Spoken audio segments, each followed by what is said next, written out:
waxaa maanta fursad fiican noo ah inuu nagala soo qayb galay safiirka cusub ee SRSG-ga Soomaaliya oo fadhiya oo aan isleeyahay waa safarkii ugu horreeyay isteediyada ugu baxo ficlan aan isleeyahay wuxuu khibrad badan u leeyahay iyo waayo-aragnimo wadamada sida Soomaaliya oo kale iyo xaaladuhu iyo burburrada ay ka soo dhaceen dood dheer aan yeelano maanta Soomaaliya iyo xaaladeeda iyo meesha marayso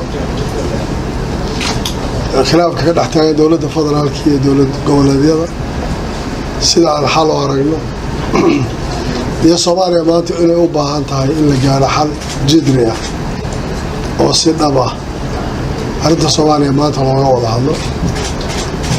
aad baan u faraxsanahay safarkaas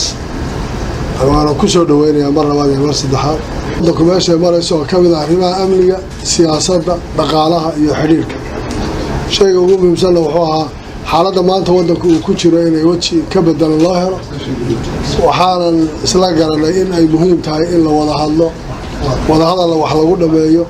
Soomaaliyana maanta danteedu ay ku jirto in hoos wax loo dhaqo wax loo wada hadlo aynan cidina maanta waxna u yeedhin karaynin